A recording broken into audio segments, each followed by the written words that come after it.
은혜로운 찬양 고맙습니다. 우리 성가대 힘찬 고백대로 또 우리의 삶이 하나님의 임재를 기다리고 영광을 돌리며 찬양하는 믿음의 삶이 되시기를 바랍니다.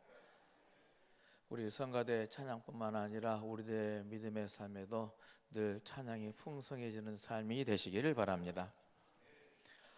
일부 예배 때 제가 잠깐 말씀을 드렸습니다마는 찬양이란 것이 무엇일까, 하나님이 받으시는 무엇일까라는 것에 대해서요, 지난번 우리 성가대 지를 지도해 주신 신정목 강사님이 한 이야기가 내 가슴에 닿았습니다.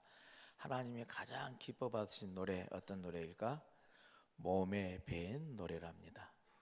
내 몸에 배인 노래, 늘상 하나님을 찬양하는 것. 그래서 그냥 가만히 있어도 중얼중얼 내 몸에서 흘러나오는, 늘상 불려지는 노래, 그 노래가 하나님은 가장 기뻐하신 찬양이라고 표현한 것이 내 가슴에 와닿는데요, 여러분을 또 날마다의 삶 가운데 그 몸에 밴 노래로 하나님을 찬양하는 믿음의 삶이 되시길 바랍니다. 오늘은 대림절 둘째 주일로 예배 드립니다. 대림절 기다림의 절기입니다. 그러나 이 기다림은 가만히 멈추어서 기다리는 그런 기다림이 아니라고 말씀드렸죠. 인내의 기다림이 아니라요, 하나님의 평화를 위한 길을 분명히 준비하고 행동하는 그런 기다림이어야 한다는 겁니다. 오늘 우리들의 시대에 우리 그리스도인의 삶의 모습이 부각되지 못하고 많이 평가절하를 받습니다. 그리고 세상에 돌아가는 기독교인의 나쁜 모습들로 인해서요, 기독교에 대해서 이제 가고 싶어하는 그런 교회가 아니라, 아이고 기독교는 고개를 절레절레하는 그런 시대에 살고 있는 것이 우리들의 형편이 아닌가 싶습니다. 갑작스런 비상 계엄 선포가 이루어진 날부터 이제 1년이 지났는데요, 지금 우리들의 삶의 자리에서 누가 가해자인지 누가 피해자인지가 구분되지 않는, 재판이 정상대로 진행이 되지 않아서 이제 납득되지 않는 그런 시대, 오늘 우리들의 시대인 것이죠. 비상계엄을 선포했던 윤석열 씨는 오히려 자기가 피해자인 것처럼, 그리고 자기가 지금 감옥에 있는 것이 의로운 사람이 고난 가운데 감옥에 갇혀 있는 것처럼, 그래서 성구를 인용해서 표현을 합니다. 자기가 피해자인 것처럼 이게 표현을 하고 있다는 것이죠. 그 김용현의 변호사들은 감치 명령을 받았는데 자신의 신분을 밝히지 않아서 풀려나는 것을 마치 바울과 실라가 감옥에서 풀려나는 것처럼 자랑을 하고요.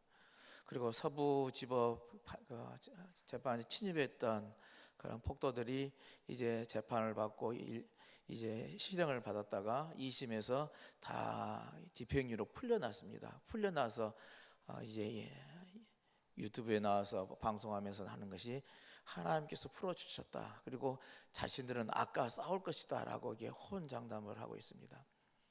누가 가해자이고 누가 피해자인지 구분되지 않는, 그래서 저런 모습을 보고 하나님이 임재하셨다 이야기하고 하나님이 도우셨다 표현하는데, 저게 정말 올바른 것인지 헷갈려하는 이 시대에 우리들의 믿음의 삶은 어떤 모습이 할까 다시 묻고 답하는 그런 계절이 아닌가 싶습니다. 지난주 제가 이게 촛불이 4개 앞에 이렇게 장식되어 있는데, 촛불의 의미를 설명을 드렸죠.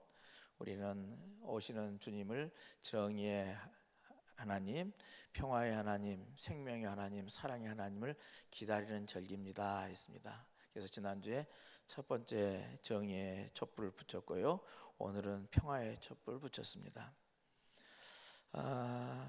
우리 정미수 권사님께서 아름답게 장수해 주면서 촛 4개 색깔도 다르게 있죠. 근데 무심코 보면은 촛 4개이고 색깔도 다르게 돼 있구나 라고 하는데요, 나름대로의 거기에 의미가 있습니다. 진한 보라색부터 이제 더 연한 보라색으로, 연분홍으로, 하얀색으로 이게 있는데요, 이게 상징이죠. 우리들이 방금 말씀하신 정의, 평화, 생명, 사랑도 하나의 상징이고요, 이 초 색깔도 이제 진한 색에서부터 연한 색으로, 하얀색으로 바뀌었는데, 우리의 죄가 조금씩 맑게 휘어져서 이제 예수님의 탄생인 성탄절에 우리 모든 죄가 맑게 하얘진다는 의미의 상징으로 이렇게 삼아서 한 주 한 주 우리가 대림절을 보냅니다. 그런 의미들을 여러분들은 기억하시고 우리의 신앙의 삶에서 우리의 더욱더 하나님께 우리의 찾아오시는 예수님을 맞이할 준비를 해나가는 그런 믿음의 삶이 되시기를 바랍니다. 오늘 정의의 촛불과 두 번째 평화의 촛불을 붙였는데요, 이 촛불은 우리에게 묻습니다. 정의와 평화의 일꾼으로 나설 준비가 너희들은 되어 있느냐라는 묻음이 이 촛불에 우리에게 묻는 질문이 아닌가 싶습니다. 여러분, 정의의 예수님, 평화의 예수님을 내 안에 모시고 정의와 평화의 일꾼으로 살아가는 그런 믿음의 삶이 되시기를 다시 한번 주님 이름으로 축원을 드립니다. 대림절은 앞에서 말씀드린 것처럼 예수님을 기다리는 절기라고 그랬는데요, 우리 인생살에서 기다린다는 것 정말 막연하기도 하고 좀 지치기도 하는 것이 기다림이 아닌가 싶습니다. 수없이 이것도 기다리고 저것도 기다리고 하는 기다림의 연속이죠. 여러분의 인생살에 오면은 이 기다림의 연속이었다 할 수 있건데요, 자식을 군대 보내고 오고 나면은 언제 제대할까 기다린 것이 아마 자식을 군대에 보낸 심정의 마음들이 아닌가 싶습니다. 또 멀리 사는 손주들이 있다면 늘 보고 싶죠. 눈앞에 어른거리는 하는데 언제 나올까, 명절 때 올까, 아니면 생일 때 올까, 무슨 일이 있으면 이때 나올까 기다리는 마음들이 아마 이제 손주를 기다리는 마음이 아닐까 싶기도 하고요. 병상에 누워있는 분들을 생각한다면 언제 회복되질까 하는 기다림도 우리들의 기다림이죠. 근데 요즘 이제 연세가 드시고 골절 있으면 이 골절이라는 것이 그냥 하루 이틀 나는 것이 아니잖아요. 벌써 한두 달은 훌쩍 지나고 길게는 석 달, 6개월, 1년이 지나야 이제 해결이 되는 문제다 보니까 어서 하루속히 이 병상에서 일어날 수 있기를 기다리는 것이 우리의 마음이 아닌가 싶습니다. 또 사업이 힘들 때 언제 이 사업으로부터 회복되질까 하는 기다림도 우리들의 기다림 중에 하나일 것이고요. 이모저모로 기다리는 것이 때로는 지루하기도 하고 또 상황과 형편에 따라서는 희망이 보이지 않기도 하기도 하는데요, 그럼에도 불구하고 이 기다릴 수 있다는 것은요, 희망 때문이지 않겠습니까? 회복되어지라는 이게 새롭게 사람을 기다리면 만날 수 있다는 것이고, 또 상황이란 다음에 회복되기를 바라는 그런 기대가, 소망이 있기에 우리가 기다릴 수 있지 않는가 싶습니다. 그러기에 그 기다림은 소망이 있을 때는요 기쁨이 되어지더라 하는 겁니다. 대림절의 기다림이 바로 그런 것이라 생각이 되집니다. 예수님을 기다린다는 것, 우리들의 상황은 때로는 어렵고 무섭고 힘든 일일 수도 있고요. 그런데 그럼에도 불구하고 우리들이 그 어렵고 힘든 상황을 기다릴 수 있다는 것은 사랑하는 분을 기다리는 그 기쁨과 같지 않을까 생각이 되집니다. 우리를 찾아오시는 예수님을 다시 이 마음에 모실 준비를 하는 기간, 이게 이런 마음으로 준비하는 기간이 바로 대림절이라는 것이죠. 근데 오늘 세 본문의 말씀이 한결같이 우리에게 주시는 말씀은 이렇습니다. 하나님이 우리에게 오신다고 선언을 합니다. 우리 가운데 오신다는 겁니다. 우리를 버리지 않고요, 우리 가운데 거하시면서요 우리에게 평화를 주신다 하는 것이 오늘 세 본문의 핵심 구절이라 하겠습니다. 이런 핵심 구절을 우리의 마음에 다시 한번 새기면서요 말씀 속으로 더 깊이 들어가 봅니다. 오늘 구약의 말씀은 스가랴의 말씀인데, 스가랴 선지자는 바벨론의 포로로에서 돌아와서요 이스라엘 백성들에게 이제 회복과 기쁨과 평화를 선포한 예언자입니다. 근데 오늘 본문의 말씀에서 이 스가랴 예언자가 환상을 보고 그 환상을 이제 이스라엘 백성들에게 전하는데요, 내가 고개를 들어보니 측량줄을 가진 사람이 나타났다라고 표현을 합니다. 그리고 그가 이제 예루살렘을 재서 그 너비와 길이가 얼마나 되는지 알아보겠다 하신다는 겁니다. 우리가 측량줄을 표면적으로 이렇게 나타냈을 때요, 측량이라는 것이 대충 그렇지 않습니까? 이게 맞냐 틀리냐라고 할 개념으로 본다면 이게 심판의 잣대가 될 수 있는 것이죠. 너희들이 옳게 살아왔느냐 다르게 살아왔느냐 해서예요, 그 측량줄로 재서 옳으냐 그러냐 따지는, 흔히들 말하는 심판의 도구가 아닌가 하는 생각이 떠오르게 되집니다. 근데 오늘 스가랴는 이 심판의 도구로서의 측량줄을 말하지를 않습니다. 우리들이 잘 아는 것처럼 예루살렘 성은 이미 바벨론에 패망할 때 쑥대밭이 되어버렸죠. 근데 바벨론의 포로로 돌아와서 이 예루살렘 성을 다시 회복해야 합니다. 이제 다시 성을 재건해야 하는 건데요. 이 폐허가 된 예루살렘을 다시 세우기 위해서 측량하시겠다 하는 겁니다. 심판의 측량줄이 아니라 회복의 측량줄이 되어 주시겠다 한다는 말씀입니다. 그렇게 측량줄은 심판으로서의 두려움이 대상이 아니라요, 이제 새롭게 예루살렘에 걸른설되어지는 희망의 상징이 되어지더라는 겁니다. 그런 이스라엘 백성들에게 스가랴가 또한 선포합니다. 백성들에게 하나님이 우리와 함께 사시겠다 하신다는 겁니다.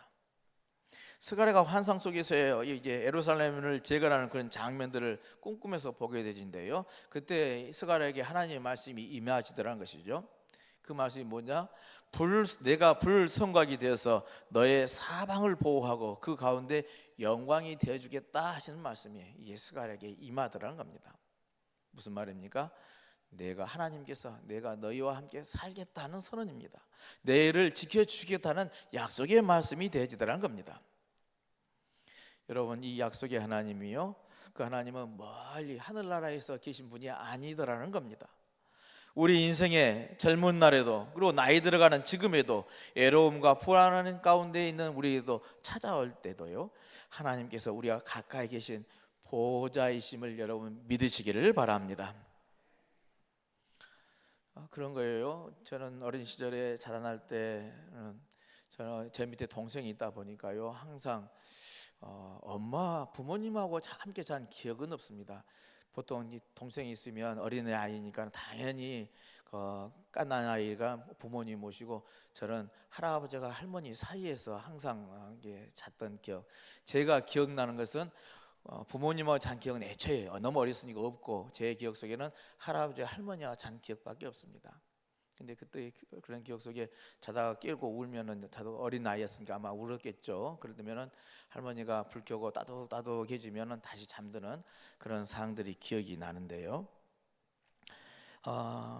그때 우리의 심정, 저와 여러분 모두가 다 그런 경험들이 공유할 수 있을 것 같은데, 그때 아이가 울음을 멈추고 이게 할머니 품에서 더 파고들면서 잠들 수 있는 이유가 무엇입니까?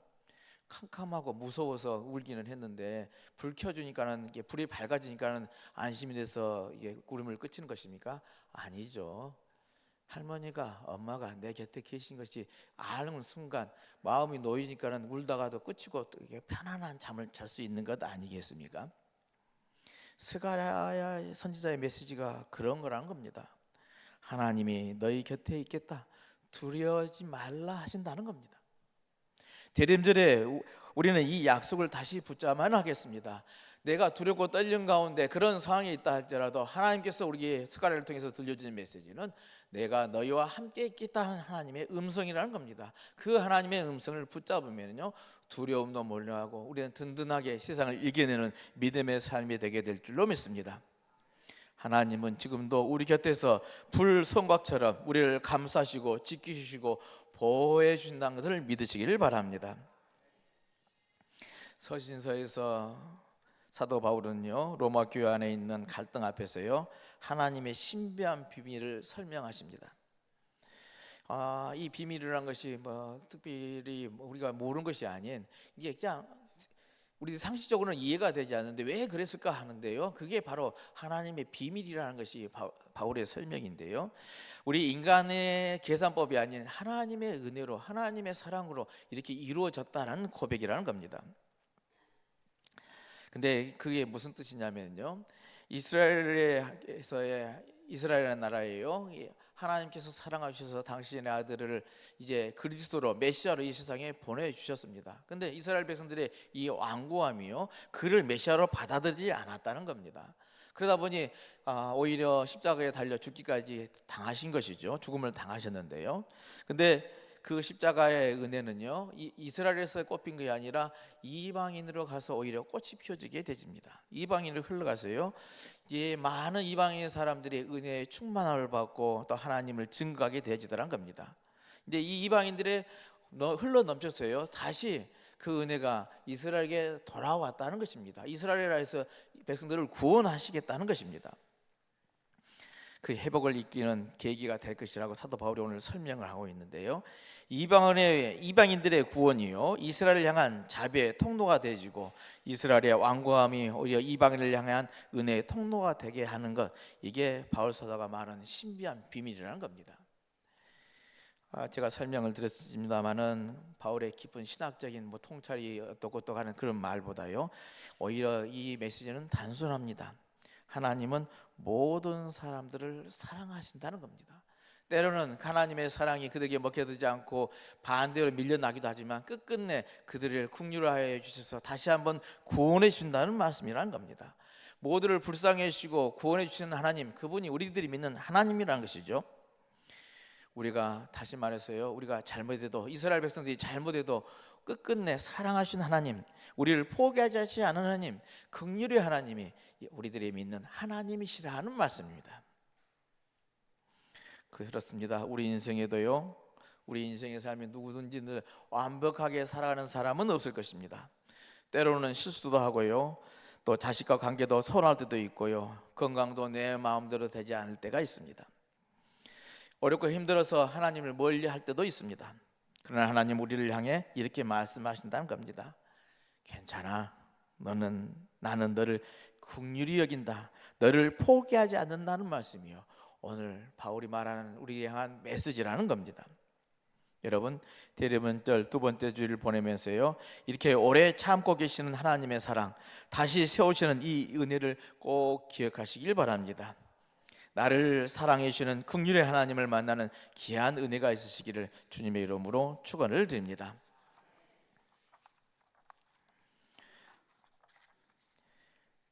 예수님이 예루살렘에 입성할 때요, 오늘 복음서에서 사람들을 많이 환호를 했습니다. 오늘 본문에 뭐라고 합니까? 겉옷을 길에 펴고 종려나무 가지를 흔들면서요, 호산나, 주의 이름으로 오시는 왕이여 하면서 예수님을 기리고 환호하는 백성들의 모습을 볼 수 있습니다.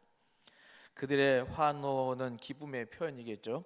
근데 그 환호 속에는요, 여러 가지 기다림이 거기에 함께 섞여 있더라는 겁니다. 제자들은 예수님이 이제 로마의 권력을 다 무찌러내고 이스라엘을 회복할 정치적인 메시아로 기억하고 또 그렇게 기다렸습니다.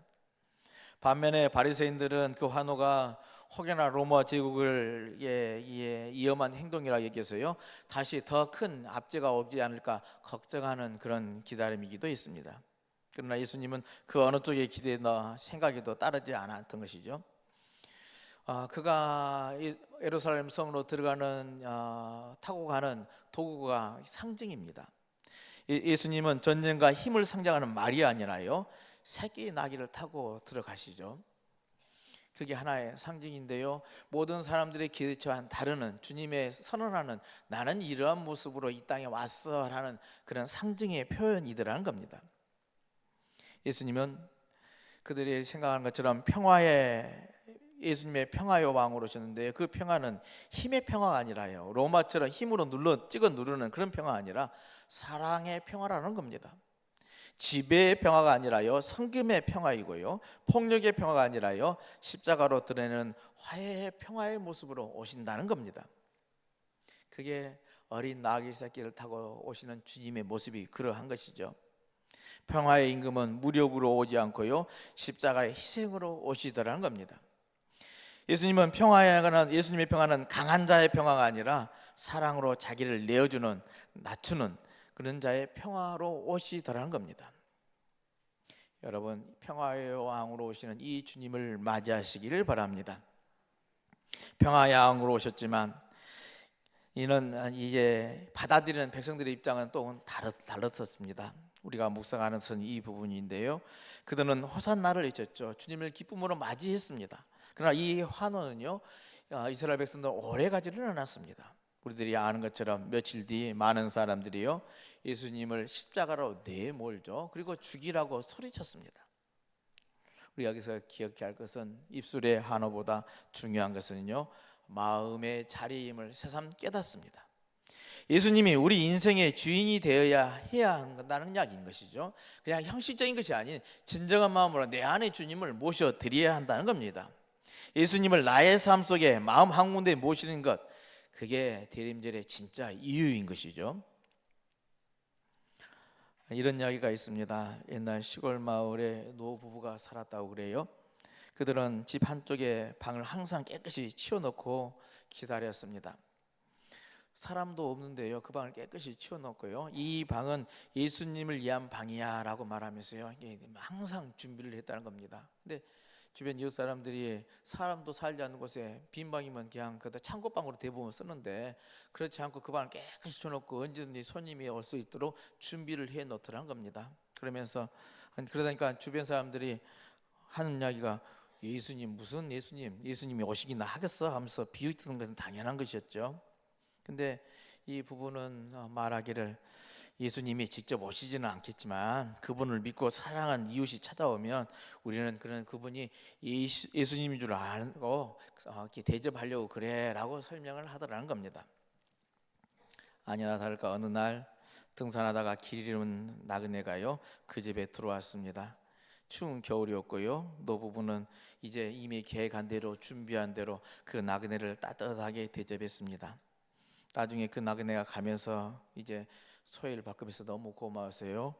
오늘 저는 예수님을 만난 것 같습니다 라고 이렇게 고백을 하더란 겁니다. 그때 이 부부가 하는 말이요, 그래요, 그 방은 원래 예수님 방이었어요 라고 대답을 했다는 겁니다. 대림절이란 게 다른 게 아니라요, 우리 마음속에 예수님을 위한 이런 빈 방을 만드는 준비의 기간인 줄로 믿습니다. 나의 욕심, 나의 뜻하는 것을 버리고요, 내 그 빈 방을 만들어가는 믿음의 삶이 되시길 바랍니다. 그 방의 주인은 예수님이십니다라고 고백하고요, 그 오실 주님을 맞이할 수 있는 귀한 신앙들이 되시길 바랍니다.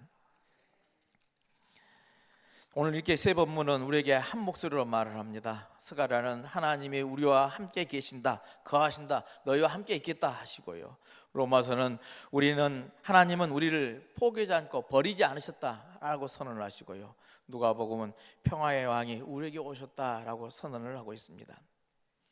결국 한 문장으로 표현한다면 하나님이 우리에게 오신다는 것이죠. 우리 가운데 머무시고 우리를 포기하지 않고 우리에게 평안을 주시는 분, 바로 예수님이 오신다는 겁니다.